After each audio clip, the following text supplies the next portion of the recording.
अब हम चलते हैं हमारे नेक्स्ट क्वेश्चन की तरफ, that how many people participated in the non cooperation movement, और you can say effect of non cooperation movement. इसका मतलब ये कि किन किन लोगों ने नॉन कॉपरेशन मूवमेंट में पार्टिसिपेट किया, और या फिर हम ये कह सकते हैं कि नॉन कॉपरेशन मूवमेंट का असर पूरे देश में कैसे देखने को मिला। अगर आपसे पार्टिसिपेशन की बात पूछी जाती है तो भी यही पॉइंट्स आएंगे। अगर आपसे ये पूछा जाता है कि लोगों का क्या रिएक्शन था इसके प्रति या फिर इसका इफ़ेक्ट क्या पड़ा नेशन वाइड, तो भी यही सारे पॉइंट्स आएंगे। देखिए, बच्चे घबरा जाते हैं क्योंकि टोटल 12 पॉइंट्स हैं इस आंसर में, लेकिन अगर आप एक एक पॉइंट को भी पेशेंस के साथ सुनेंगे तो I am very sure for this कि आप आसानी से अपना आंसर बना सकते हैं। तो प्लीज़ मुझे बहुत पेशेंस के साथ सुनिएगा। मैं बात कर रही हूँ participation in the non cooperation movement, किन्होंने पार्टिसिपेट किया नॉन कॉपरेशन मूवमेंट में, या फिर नॉन कॉपरेशन मूवमेंट का असर पूरे देश में कैसे देखने को मिला। देखिए, आंसर को स्टार्ट करने से पहले सबसे पहले मैं ये बात बता दूं कि नॉन कॉपरेशन मूवमेंट को हर किसी ने अपने हिसाब से देखा। मतलब कहने को एक ही मूवमेंट था जिसको सबने सपोर्ट किया, वो था नॉन कॉपरेशन मूवमेंट, लेकिन इस मूवमेंट के अंदर भी हर कोई अपनी लड़ाई लड़ रहा था। मतलब हर कोई ये चाहता था कि इस मूवमेंट से मुझे ये फ़ायदा हो जाएगा, इस मूवमेंट से मुझे ये फ़ायदा हो जाएगा, इस मूवमेंट से मुझे ये फ़ायदा हो जाएगा। और इसीलिए इस मूवमेंट में बढ़ चढ़कर लोगों ने हिस्सा भी लिया और महात्मा गांधी को सपोर्ट भी किया, क्योंकि इस मूवमेंट को हर कोई अपनी निजी लड़ाई समझ रहा था, हर कोई अपनी खुद की लड़ाई समझ रहा था। जो प्रॉब्लम्स उन्हें फेस करनी पड़ रही थी उसकी लड़ाई ये इस मूवमेंट को समझ रहे थे सब लोग। तो मतलब हर किसी ने इस मूवमेंट को अपने हिसाब से लिया और इस मूवमेंट में पार्टिसिपेशन किया। जैसे कि फर्स्ट पॉइंट, इस मूवमेंट में thousands of students left the government school, colleges, universities. इस मूवमेंट के अंतर्गत थाउजेंड्स ऑफ स्टूडेंट्स ने स्कूल, कॉलेजेस, यूनिवर्सिटीज़ सबको बॉयकॉट कर दिया। मतलब सबसे अपना रिश्ता तोड़ लिया, आप कह सकते हैं अपना एडमिशन वापस ले लिए। इन्होंने वहाँ से अपना एडमिशन विड्रॉ करवा लिया। अब ना इंडियन स्टूडेंट्स यूनिवर्सिटी जा रहे थे, ना स्कूल जा रहे थे, ना कॉलेजेस जा रहे थे। ये सबसे पहला इफ़ेक्ट था, और या फिर हम कह सकते हैं सबसे पहले पार्टिसिपेंट थे नॉन कॉपरेशन मूवमेंट के स्टूडेंट्स, जो स्कूल के भी थे, कॉलेजेस के भी थे, यूनिवर्सिटीज़ के भी थे, जिन्होंने यहाँ इन यूनिवर्सिटीज़ में, इन स्कूल्स में, इन कॉलेजेस में एडमिशन बॉयकॉट कर दिया था। ये था पहला पॉइंट। दूसरा पॉइंट ये था कि फॉरेन गुड्स को बॉयकॉट कर दिया गया, लिकर शॉप्स को बंद कर दिया गया, क्योंकि पहले के ज़माने में लिकर्स जो होती थी वो भी अंग्रेजी हुआ करती थी, शराब अंग्रेजी होती थी, तो इसलिए उसको भी बंद कर दिया गया, बॉयकॉट कर दिया गया। फॉरेन क्लोथ्स को बॉनफायर में जला दिया गया। वो बॉनफायर जिसको हम सर्दियों में जला के बैठते हैं अपने हाथ तापने के लिए, उस बॉनफायर में फॉरेन क्लोथ्स को जला दिया गया। और 1921 से लेकर 1922 तक, मतलब जब तक नॉन कॉपरेशन मूवमेंट रहा और स्टार्ट हुआ 1921 में और 1922 में ये ख़त्म हुआ था, इस फेज़ के बीच में जो इम्पोर्ट था फॉरेन क्लोथ्स का वो पहले कभी 102 करोड़ था, लेकिन इस आंदोलन के चलने के बाद वो सिर्फ 57 करोड़ रह गया। तो एक इफ़ेक्ट आप ये लिख सकते हैं कि फ़ॉरेन क्लोथ्स को बॉयकॉट किया गया। इंपोर्ट जो था, मतलब जो फ़ॉरेन का कपड़ा हमारे देश में आता था, पहले वो करीब 102 करोड़ आता था, 102 करोड़ अमाउंट का आता था, लेकिन जब से ये नॉन कॉपरेशन मूवमेंट देश में चला था, हमारे देश में फॉरेन क्लोथ्स इंपोर्ट होकर सिर्फ किस अमाउंट के आ रहे थे, 57 करोड़। तो ये एक दूसरा इफ़ेक्ट है जो देखने को मिला during the non cooperation movement.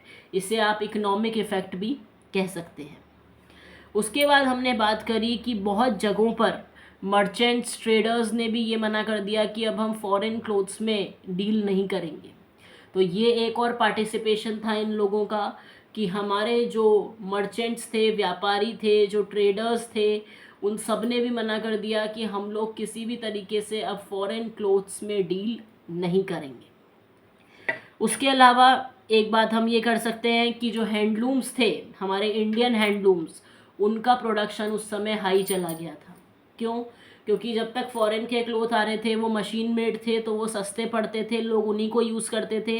लेकिन जब हमने फॉरेन क्लोथ्स को ही बर्न करना स्टार्ट कर दिया, बॉयकॉट करना स्टार्ट कर दिया, तो हमारी इंडियन हैंडलूम्स जहाँ वीविंग वगैरह का, कपड़ों की बुनाइयों का, फैब्रिक को तैयार करने का काम होता है, उसका प्रोडक्शन बहुत अच्छा हो गया उस फेज़ में हमारे देश में। उसके अलावा हम बता सकते हैं अवध में बाबा रामचंद्र थे जो एक सन्यासी थे। इन्होंने क्या किया था, इनको फीजी भेजा गया था as an endangered labour. It means इन्हें एक बंधुआ मजदूर बनाकर फीजी भेजा गया था, लेकिन उसके बाद ये भारत में वापस आए थे। इनका नाम था बाबा रामचंद्र और ये अवध के थे। इन्होंने बड़े बड़े ज़मींदार, ताल्लुकदार के खिलाफ प्रोटेस्ट किया कि हम उन्हें किसी भी तरह का टैक्स नहीं देंगे और ना हम उनकी ज़मीनों पे काम करेंगे। इस तरह की बात बोली गई बाबा रामचंद्र द्वारा, और बाबा रामचंद्र ने ये बात अवध में बोली थी। ये बेसिकली एक सन्यासी थे जो थोड़े समय के लिए फीजी गए थे, Fiji as an endangered labour, एक बंधुआ मजदूर बन के। उसके अलावा इन्होंने अपनी आवाज़ उठाई थी अगेंस्ट जमींदार कि ज़मींदार जो हैं वो हमसे टैक्स नहीं ले सकते और हम नौकरों की तरह उनकी ज़मीनों पे भी काम नहीं करेंगे। और इनकी डिमांड्स क्या क्या थी, ये सबसे पहले तो ये चाहते थे कि हमारा रेवेन्यू कम हो जाना चाहिए, टैक्स हमारा कम करो। दूसरी चीज़ बैगर, अबॉलिशन ऑफ बैगर, हमें भिखारियों जैसा रखा जाता है, हमारे साथ बर्ताव किया जाता है, ये बंद करो। और तीसरी चीज़ ऑप्रेसिव लैंडलॉर्ड्स जो हैं, मतलब वो लैंडलॉर्ड्स जो बेचारे किसानों के साथ, पीजेंट्स के साथ गलत बर्ताव करते हैं, उन लैंडलॉर्ड्स को भी प्रॉपर तरीके से बायकॉट कर दिया जाए। ये इनकी डिमांड थी। मतलब अवध में जो लीडर थे वो थे बाबा रामचंद्र, और इनके अंडर ही लोगों ने इस तरह का एजिटेशन, इस तरह का प्रोटेस्ट चालू किया था कि हम ताल्लुकदार और लैंडलॉर्ड्स को किसी भी तरह का टैक्स नहीं देंगे। और इनकी 3 मांगें भी थी। इनकी सबसे पहली मांग थी कि रेवेन्यू टैक्स में रिडक्शन किया जाए। दूसरी चीज़ अबॉलिशन ऑफ बैगर, हमारे साथ भिखारियों जैसा बर्ताव ना किया जाए। और तीसरी चीज़ ऑप्रेसिव लैंडलॉर्ड्स जो होते हैं, जो लोगों के साथ बहुत गलत व्यवहार करते हैं, इस तरह के लैंडलॉर्ड्स के रोल को तो पूरी तरीके से बॉयकॉट कर देना चाहिए, ये बात बोली गई थी। उसके अलावा कुछ जगह पे नाई धोबी बांध लगाए गए। अब देखिए, नाई धोबी बांध इसलिए लगाए गए थे क्योंकि हमारी पुश्तैनी प्रैक्टिसेस पर भी ये लोग हमसे पैसा लेते थे, टैक्स लेते थे। नाई का बेटा नाई, धोबी का बेटा धोबी, तो ये तुम्हारा परिवार का काम है, तुम्हारी पुश्तें करती हुई आ रही हैं। दादा, पोता, पिता, परदादा, ये सब लोग वही काम कर रहे थे और इन कामों पर भी ये लोग टैक्स लिया करते थे। तो देश में नॉन कॉपरेशन मूवमेंट के दौरान नाई धोबी बांध भी खोले गए, जिससे इस बात को जताया जा सके कि हम अपनी फैमिली प्रैक्टिसेस और फैमिली ऑक्यूपेशन पर किसी भी तरह का टैक्स नहीं देंगे, ये चीज़। उसके अलावा ओध किसान सभा खोली गई। ओध किसान सभा भी किसानों के बेनिफिट के लिए खोली गई, जो कि जवाहरलाल नेहरू और बाबा रामचंद्र ने खोली थी। और ये ओध किसान सभा उस समय इतनी ज़्यादा फेमस हुई थी कि विद इन अ मंथ, सिर्फ 1 महीने के अंदर अंदर 300 ब्रांचेस खुल चुकी थी इसकी, अलग अलग विलेजेस में। तो आप ये देख सकते हैं कि ओध किसान सभा जो थी वो भी बहुत फेमस हुई थी, जो किसानों के हित के लिए बनाई गई थी। और 1 महीने के अंदर अंदर इसकी 300 ब्रांचेस अलग अलग विलेजेस में खुल गई। तो ये आप बता सकते हैं। उसके बाद आप ये बता सकते हैं कि जैसे जैसे मूवमेंट बढ़ता गया, ज़मींदार, ताल्लुकदार, इन सब के घरों में अटैक भी किए गए जो लोग करते थे। उसके अलावा ये बता सकते हैं कि लोकल लीडर्स जो थे उन्होंने महात्मा गांधी का नाम लेकर लोगों को मोटिवेट किया, कन्विंस किया कि अब आपको किसी भी तरह का टैक्स देने की ज़रूरत नहीं है, अब हमारे देश में स्वराज बहुत जल्दी आएगा। इस तरीके से नॉन कॉपरेशन मूवमेंट के ड्यूरिंग लोगों को मोटिवेट भी किया, जो कि किया लोकल लीडर्स ने। Apart from this, Andhra Pradesh की अगर बात करूं तो आंध्र प्रदेश में एक जगह है गोदाम हिल्स। आंध्र प्रदेश के गोदाम हिल्स में एक बंदा रहता था जिसका नाम था अल्लौरी सीताराम राजू। ये बंदा महात्मा गांधी का बहुत बड़ा फॉलोअर था। इस बंदे को इनकारनेशन ऑफ गॉड भी कहते थे वहाँ के लोग। इनकारनेशन ऑफ गॉड होता है भगवान के अवतार। मतलब जो पहाड़ी लोग थे आंध्र प्रदेश के गोदाम हिल में, वहाँ एक बंदा था अल्लौरी सीताराम राजू। वो महात्मा गांधी का बहुत बड़ा ऑब्जर्वर था, या फिर आप ये कह सकते हैं कि महात्मा गांधी का बहुत बड़ा फॉलोवर था। और वो ये कहता था कि हमें गांधी जी पर पूरा विश्वास रखना चाहिए, स्वराज बहुत जल्दी आएगा, हमें ब्रिटिशर्स की बात नहीं माननी चाहिए। और वहाँ के लोग भी उसे इनकारनेशन ऑफ गॉड कहते थे, भगवान का अवतार कहते थे। कहा जाता था कि जो अल्लौरी सीताराम राजू थे उनके पास स्पेशल पावर्स थी। एक तो स्पेशल पावर उनके पास ये थी कि वो बहुत सारी गोलियां लगने के बाद भी ज़िंदा बच जाते थे, और उसके अलावा एस्ट्रोलॉजिकल उनका जो प्रोडक्शन होता था, ग्रह नक्षत्रों का जो उनका प्रोडक्शन होता था, वो भी बहुत एक्यूरेट होता था। इसलिए लोग उन्हें इनकारनेशन ऑफ गॉड कहते थे, भगवान का अवतार कहते थे। उसके अलावा आप ये बता सकते हैं कि हमेशा राजू जो थे वो महात्मा गांधी की ग्रेटनेस की बात किया करते थे। वो लोगों को यही समझाते थे कि हमें ड्रिंकिंग गिव अप कर देनी चाहिए, हमें शराब छोड़ देनी चाहिए। वो इस तरह की बात कहते थे। और वो ये भी कहते थे कि कपड़ों में हमें विदेशी कपड़े ना पहनकर, विदेशी फैब्रिक के कपड़े ना पहनकर, हमारा इंडियन क्लोथ खादी पहनना चाहिए। इस तरह की बात करते थे अल्लौरी सीताराम राजू। अल्लौरी सीताराम राजू एक बात में महात्मा गांधी से थोड़े अलग थे। वो कहते थे कि अगर हम वॉयलेंस नहीं करेंगे तो हमें फ्रीडम कभी नहीं मिलेगी, जबकि महात्मा गांधी वॉयलेंस के बिल्कुल खिलाफ थे। तो ये एक ऐसी चीज़ थी जिसमें महात्मा गांधी और अल्लौरी सीताराम राजू की सोच नहीं मिलती थी, लेकिन रिस्पेक्ट अल्लौरी सीताराम राजू महात्मा गांधी की बहुत करते थे। आप ये बता सकते हैं कि अल्लौरी सीताराम राजू जो हैं उन्होंने पुलिस स्टेशंस पे भी अटैक किए, ब्रिटिश ऑफिसर्स को भी मारने की कोशिश की। और उसके अलावा वो गुरिल्ला वॉरफेयर जानते थे। गुरिल्ला वॉरफेयर क्या होती है कि आप अपने एनिमी पे अचानक से अटैक करो और जैसे ही एनिमी अटेंटिव हो तो आप वहाँ से गायब हो जाओ, इसे कहते हैं गुरिल्ला वॉरफेयर। तो वो उसमें भी बहुत एक्सपर्ट थे, लेकिन अनफॉर्चुनेटली 1924 में वो ब्रिटिशर्स के हाथ लग गए और उन्हें एग्जीक्यूट कर दिया गया। तो आप ये बात भी बता सकते हैं अल्लौरी सीताराम राजू के बारे में।